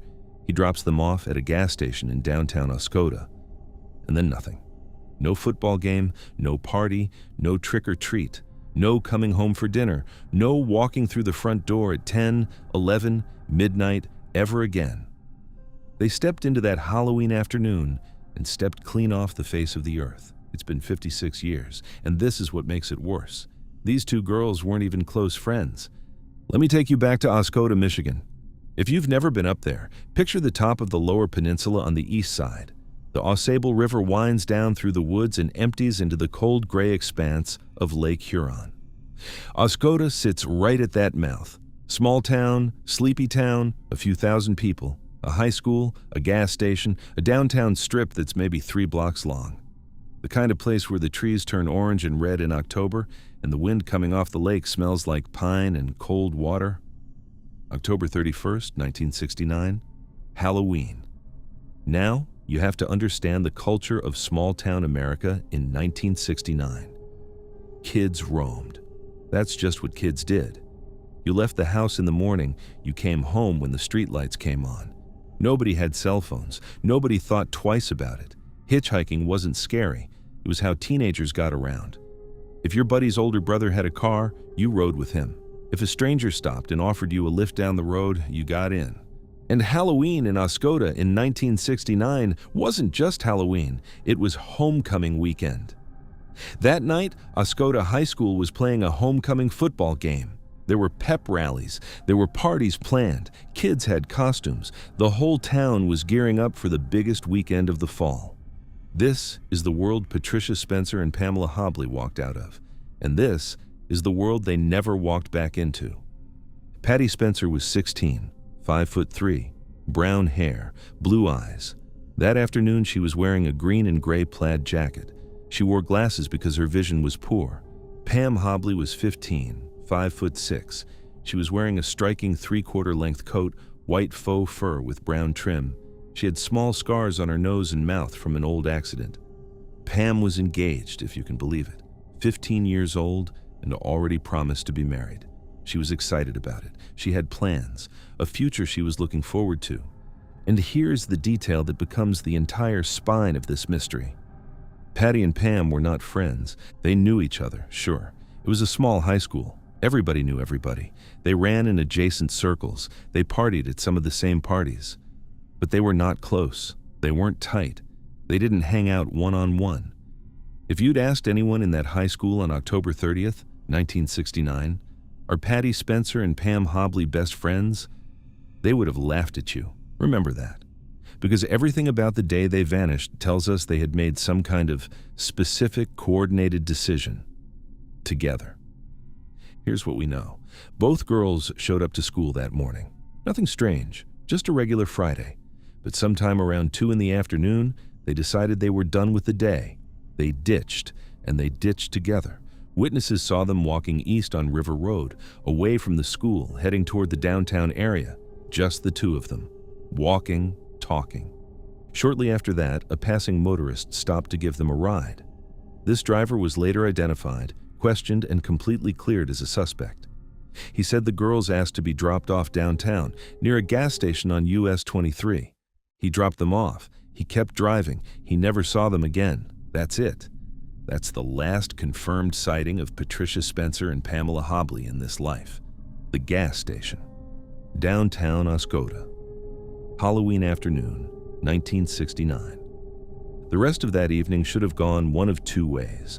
Either they went home to change for the homecoming game, or they went to whichever party they were headed to. Pam had a party to be at. Her fiancé was expecting her. Patty had places to be. Neither of them showed up. Anywhere. That night, when Pam's fiancé called her mother asking why Pam wasn't there, her mother started calling around, and she quickly figured out that Patty Spencer wasn't home either, and that's when the phone calls to the police started. Now, this is where it gets frustrating, because it's 1969, and when the police heard 2 teenage girls didn't come home from a football game on Halloween, what they heard was 2 runaways, just 2 more restless kids joining the counterculture. Hitchhiking off to San Francisco or Detroit or wherever the wind took them. Case closed. They didn't launch a serious search. They didn't treat the crime scene as a crime scene. They didn't process the gas station. They didn't canvass hard. They filed it essentially as teenage rebellion and moved on. And that decision, that one lazy, dismissive assumption, is why this case is still open 56 years later. Because let's actually look at that runaway theory. Because it makes no sense. None. Let's look at the facts. 2 teenage girls decide to run away from their entire lives. Fine. It happens. But which 2 girls? These 2 girls? Girls who aren't friends? Girls who don't hang out? Girls who run in different circles? You're telling me that these 2 decided somehow to team up for a life-changing joint escape from their entire families and their entire hometown? How would that conversation even go? "Hey, Patty, I know we don't really hang out, but do you want to abandon our whole lives together this afternoon?" It's absurd. Two people running away together implies a pre-existing plan, a shared destination, a shared reason, a relationship deep enough that you trust this other person with your future. Patty and Pam didn't have that. Okay, fine. Let's Steelman the theory. Let's say they were secretly closer than everyone thought. Even then, look at what they didn't take with them. They didn't take purses. They didn't take extra clothes. They didn't take money. They didn't take ID. They didn't take a change of shoes. They didn't take any of the things you would take if you were leaving your life behind on a chilly October afternoon in Michigan. And here is the detail that nails the coffin shut.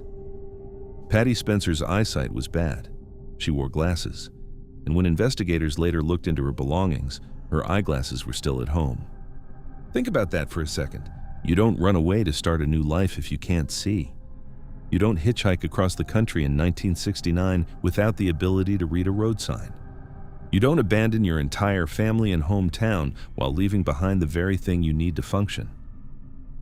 Patty and Pam weren't running away. They were coming back. They just didn't make it. So what happened after that gas station drop-off? The truth is, nobody knows for sure. But the darker theories in Oscoda have been swirling since the 60s. One of the persistent local rumors, and this is the one that stuck around for decades, is that the girls got picked up by some local guys. Older guys, maybe a small crew, and that they were taken out to a rural barn somewhere in the Michigan woods for a Halloween party. And something went horribly wrong. Some version of the story is that things escalated. Some version is that one girl saw something she wasn't supposed to see. Some version is just that a party got dark, and the guys involved dug 2 graves and made sure the girls never got found. In 1985, 16 years after they vanished, an actual tip came in along these lines. A tipster told police the girls had been murdered and buried on a specific rural property near a barn that had been a party spot for teenagers back in the day. Decades later, investigators finally went out with cadaver dogs to search that property. The dogs found nothing. But here's the thing. If that rumor is true, if there really was a party where a whole group of people knew what happened, how do you keep that secret in a small town for 56 years? Someone talks. Someone always talks. A drunk confession at a bar, a deathbed apology, a whispered conversation between siblings. The math of secrets in small towns doesn't usually add up to half a century of total silence, unless everyone who was there is now dead. Or unless whoever did this wasn't from a party at all. Unless it was just one man, one driver, one predator. And that's the second theory, the one that's been getting fresh attention just recently. Michigan State Police established a compelling link to a man named Ronnie Collins. Collins was known to be driving a van in the Oscoda area on the exact night the girls vanished. 50-plus years later, DNA evidence definitively tied Collins to the 1983 murder of a 16-year-old girl named Sherry Jo Elliott in Flint. And in January of 2026, as police were closing in on him for that murder, Collins took his own life before he could be arrested. The theory now is that Collins may have driven past that gas station, offered Patty and Pam a ride. 2 girls, no purses, no money, needing a lift somewhere. He would have looked friendly, non-threatening. Just another driver in a van on Halloween. And they got in. We don't have proof, just a van, a geography, a timing, and a man now dead by his own hand with a proven track record of killing teenage girls. There were other rumors over the years too. Some pointed to personnel from the nearby Wurtsmith Air Force Base. There was a persistent rumor connecting the case to the Oakland County child killer, though the geography and timing make that unlikely. But none of it has ever been proven. None of it has ever produced remains. Not a piece of a plaid jacket, not a scrap of white fur trim, not a pair of glasses, not a bone. And that's where we are, 56 years later. The parents are gone. Patty's mother, Pam's mother, Pam's fiancé, who waited for her to show up to that Halloween party in 1969, has lived his whole life with that empty chair. The homecoming game they were supposed to attend became a memory the whole town tried to move past. The gas station is long gone. The high school is different. Oscoda has grown and changed and buried its dead and welcomed new generations. But somewhere out there, in a field or a swamp or the woods along the Osable River, there are two teenage girls who never came home from a football game. One in a green and gray plaid jacket, one in a white faux fur coat with brown trim. They were 16 and 15. They weren't even really friends. They just happened to skip school on the same afternoon. And that decision, that one small teenage rebellion, cost them everything.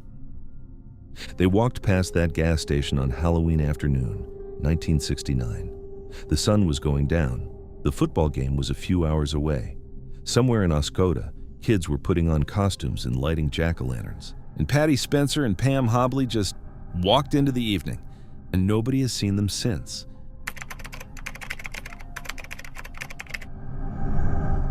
It was just after 11 o'clock at night, April 26th, 2013. A man pulls into a gas station in Norton Shores, Michigan, hoping to fill up his tank before he heads home. The pumps are dark, which is weird because the store is lit up like a Christmas tree.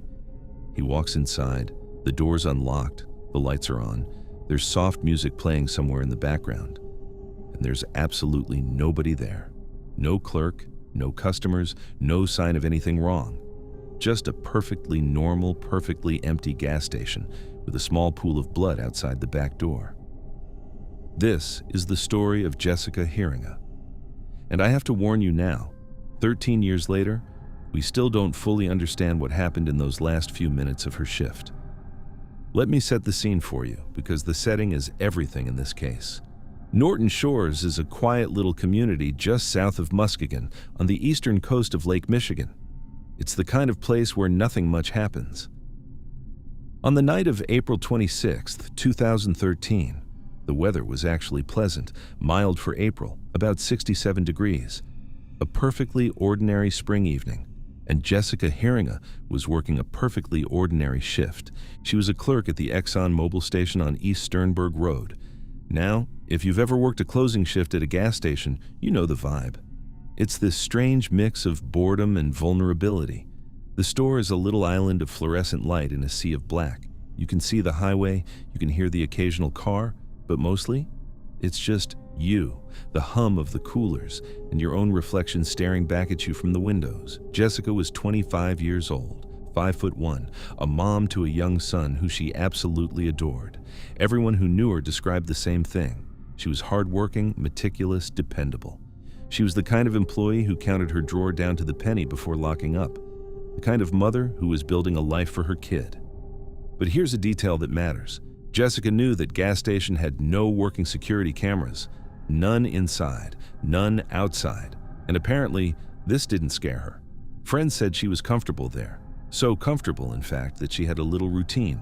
On slow nights, she'd prop the heavy back door open and switch off the exterior security light so she could sneak outside for a cigarette. Just remember that detail. The back door, the security light. It's going to matter.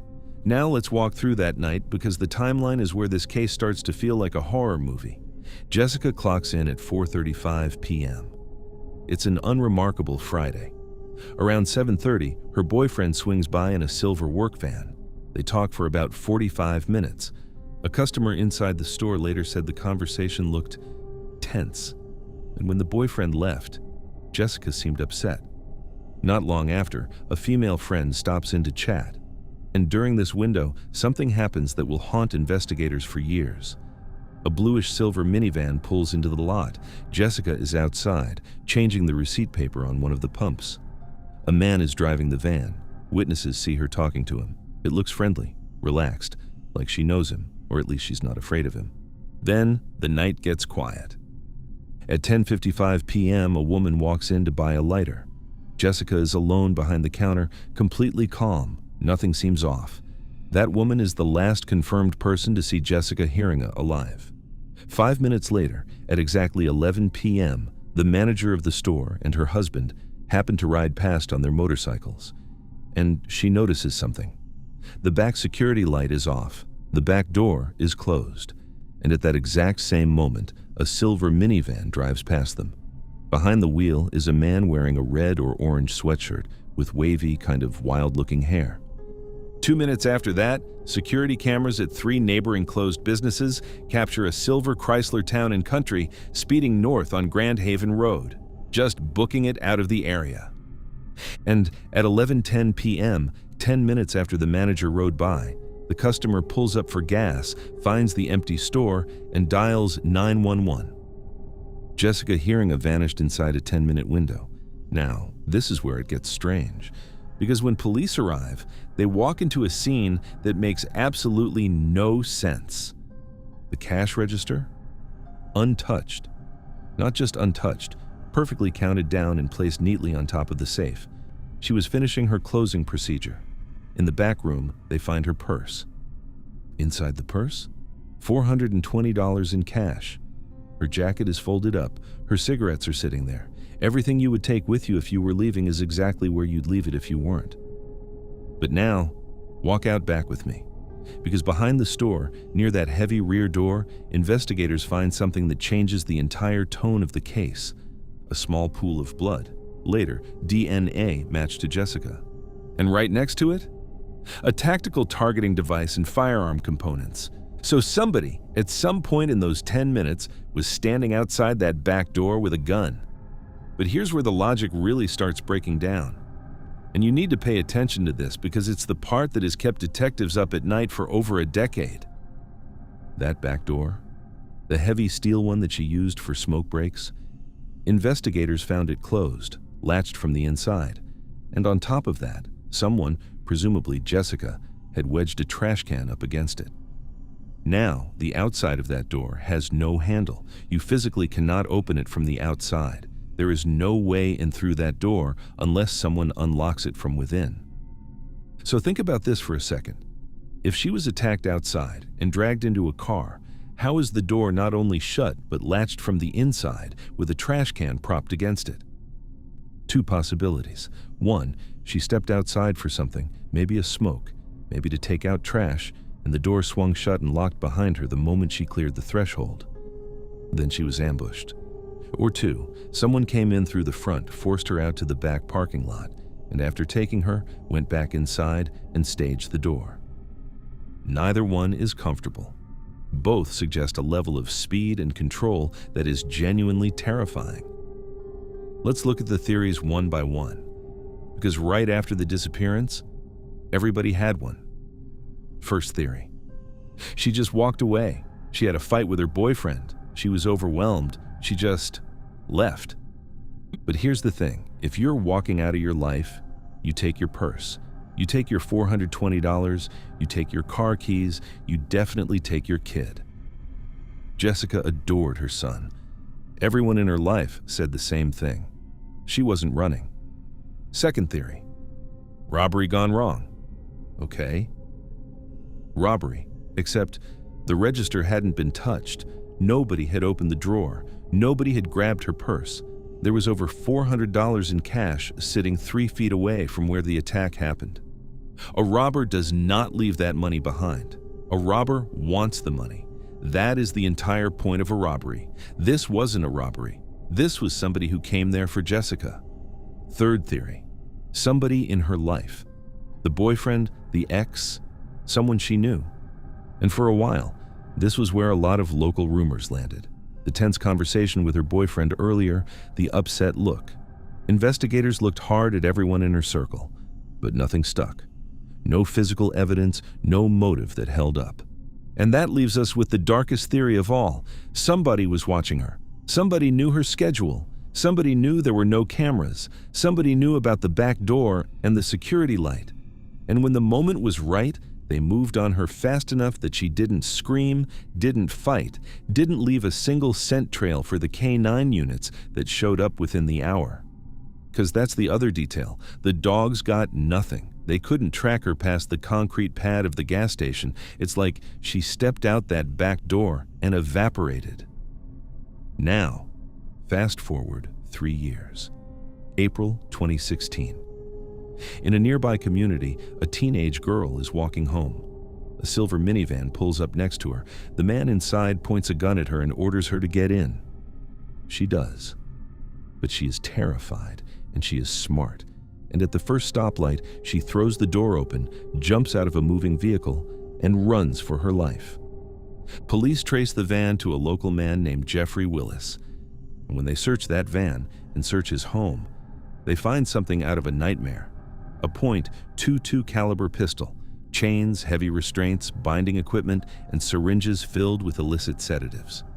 On his computer, disturbing illicit media, graphic illegal recordings, and a highly organized folder labeled, and I am not making this up, VIX, short for victims. Inside that folder was a subfolder marked with Jessica Heeringa's initials, containing photographs of her.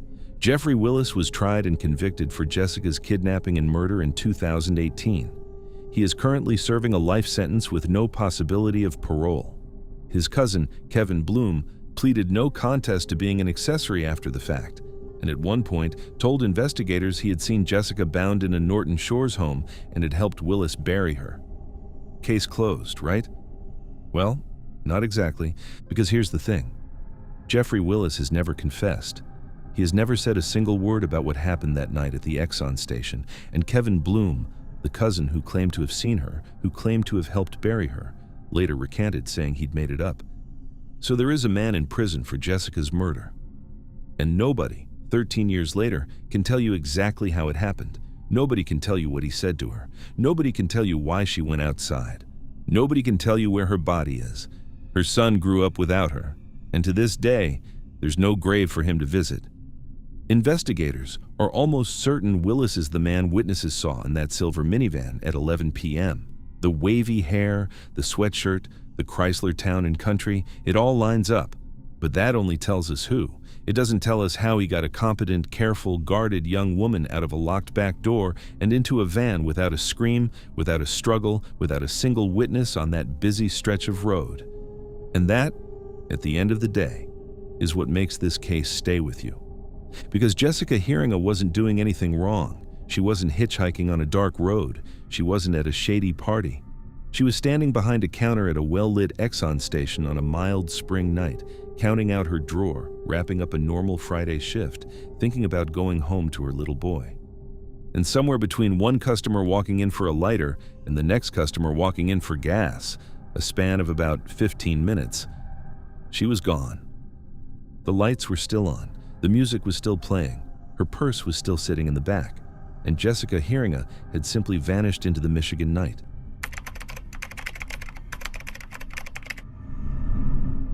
Imagine spending 15 years of your life sitting in a prison cell. You're not there for murder. You're not there for kidnapping. You're technically there for something called unlawful imprisonment. And every single day, for those 15 years, the entire state of Michigan is asking you the same question. Where are your sons? Just tell us where they are. And every day you say nothing. You let your ex-wife age 15 years without knowing where her babies are buried. You let 3 little boys, 9, 7, and 5, remain missing. And then, right when you're about to walk out of that prison a free man, the state of Michigan drops the hammer. 3 counts of open murder. This is the story of Andrew Alexander and Tanner Skelton. And this is what a father is capable of. Let me take you to Morenci, Michigan. Morenci is one of those towns you'd drive through without noticing. It sits right on the Ohio border, tucked into a corner of the state where the roads turn to gravel and the fields stretch out flat and endless in every direction. Population, maybe 2,000 people. The kind of place where everyone knows everyone, where kids ride bikes down the middle of the street, where the biggest news of the week is usually who won the high school football game. And on Thanksgiving weekend, 2010, it looked exactly like you'd imagine. Freezing cold, bare trees, that gray low sky that hangs over the Midwest from November to March, turkey leftovers in the fridge, Christmas lights starting to go up on porches. Just another quiet holiday weekend in a small, ordinary town. Except in one particular house on West Congress Street, something was very wrong. The 3 Skelton boys were staying with their dad, John, for the holiday. This was a court-ordered visitation. And I want you to understand right up front, this family was already in crisis. John and the boys' mother, Tanya Zuvers, were in the middle of a brutal, ugly divorce, the kind that eats people alive, custody battles, restraining orders, lawyers, bad blood on every side. But the boys? The boys were just kids. Andrew was 9, the oldest, big brother energy, old enough to look after his little brothers, young enough to still be a kid himself. Alexander was 7, right in the middle, that fun, chaotic age where everything is an adventure. And Tanner was 5, the baby of the family. They arrived at John's house on November 24th, 2010, for what was supposed to be a normal Thanksgiving visit. On Thanksgiving Day itself, neighbors saw the boys playing in the backyard, running around, being kids, wearing coats against the cold, laughing.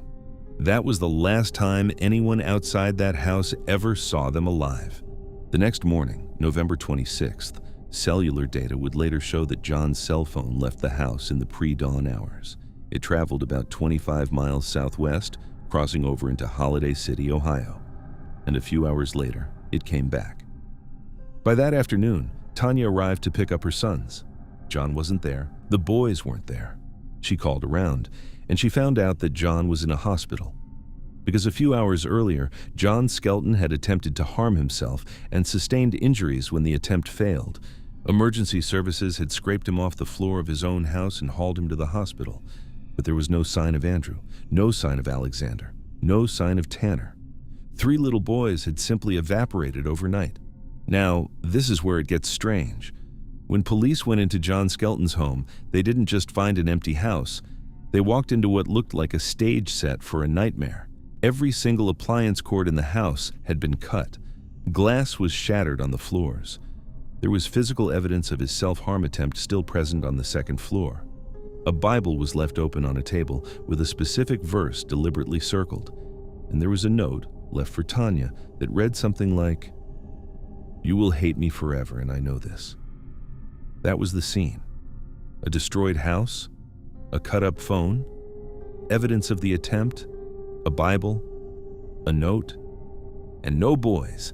So detectives sit down with John in his hospital bed, and they ask him the obvious question, "Where are the boys?" And John gives them an answer that immediately makes every single person in that room raise an eyebrow. He tells them he handed the boys over to a woman named Joanne Taylor. This mysterious Joanne Taylor was supposedly a friend, a caretaker, someone who could get the boys to safety. Because according to John, Tanya was going to hurt them. He was protecting them. Investigators start digging into this Joanne Taylor, and guess what? She doesn't exist. No records, no driver's license, no paper trail, nothing. Cyber forensics teams went through John's email, his phone contacts, his internet history. The emails he claimed were from Joanne Taylor. They traced back to accounts he had created himself. He was writing to himself, and then using those emails as proof that he'd handed the boys off. So when that story falls apart, John pivots. He comes up with a second story, and this one is even more bizarre. Now he's saying he handed the boys over to an underground sanctuary group, a secretive organization that hides children from allegedly abusive parents. Some versions of his story implied it was connected to an underground Amish network. Others were vaguer, but the pitch was the same. Somewhere, out there, there is a shadow organization keeping 3 growing boys hidden from the world to protect them. And he did it out of love. Okay, let's actually think about this one. Because on the surface, if you're a desperate person hoping the boys are still alive, maybe you want to believe it. Maybe there's some tiny, hopeful part of you that thinks, okay, maybe they really are out there somewhere. But let's look at the facts. 3 highly publicized missing boys, their faces plastered on the news across the entire country, multiple states searching for them, the FBI involved. And you're telling me that a secret organization somehow enrolled them in schools, got them medical care, sent them to the dentist, took them to the grocery store for 15 years? You cannot hide 3 growing children in modern America. Not one child, not for a decade and a half. They would need social security numbers. They would need vaccinations. Somebody, somewhere, would have noticed. A teacher, a pediatrician, a neighbor, a cashier at a Walmart, anybody. But it goes deeper than that. Because if you really did successfully hand your sons over to a group that was going to keep them safe, you would be relieved. You would go home, maybe pour yourself a drink and start figuring out how you were going to explain this to a judge. You would not, and I mean would not, immediately attempt self-harm. Hold on a second. Let's look at that again. He says he did this out of love. Out of protection, he says his sons are alive and safe. And then, within hours of supposedly delivering them to sanctuary, he attempts to take his own life. That is not the behavior of a father who just secured his children's safety. That is the behavior of a man who just did something so terrible he could not live inside his own skin. Then, the digital forensics came in, and they finished off any remaining doubt. An FBI special agent named Corey Burris testified that a forensic search of John Skelton's computer had turned up a search history that would freeze the blood in your veins. He had searched online for violent, fatal physical attacks. He had searched for whether common household poisons could kill a person and whether those substances could be administered undetected. Those are not the searches of a man planning a rescue mission. Those are the searches of a man planning a murder. And that phone data, the one that showed his cell traveling 25 miles into rural Ohio in the pre-dawn hours before Tanya arrived to pick up the boys. That doesn't line up with meeting some underground sanctuary group at a safe house. That lines up with driving out to a rural area with a shovel. Police searched everywhere he pinged. An old schoolhouse in Kunkel, Ohio. A dumpster in Holiday City. Fields, woods, waterways, nothing. The earth simply swallowed those 3 little boys. And so, for years, that's where the case just sat. John Skelton was charged, and he took a plea deal. Not for murder, for unlawful imprisonment. He got 10 to 15 years in prison. And in that prison cell, he did the one thing that kept him powerful. He said nothing. He kept the location of his sons a secret. He was the only person on earth who knew where they were, and he refused to give that information up. For his ex-wife Tanya, for the boys' grandparents, for the town of Morenci, it was a kind of ongoing torture. The man who took her sons was going to walk out of that prison one day. Maybe he'd start a new life. Maybe he'd just disappear, and she would still never know where her babies were buried. But the story wasn't over, because in March of 2025, after 15 years of waiting, a judge named Catherine Sala did something a mother should never have to ask for. She legally declared Andrew Alexander and Tanner Skelton dead. A legal ruling based on the overwhelming weight of the evidence, the search history, the timeline, and the impossibility of 3 children staying hidden this long. On paper, in the eyes of the state of Michigan, the boys were gone. And that ruling did something important. It unlocked new charges. Because you can charge someone with murder even without a body if you have enough evidence that a death occurred.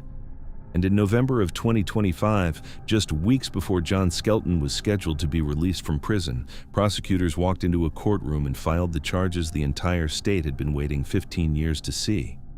3 counts of open murder and tampering with evidence. He is not walking out a free man. He's walking directly from one prison cell into another. And this time, he's facing the actual charge for what he actually did. But here's the part that still keeps this case open. Even now, he still won't tell them where the boys are.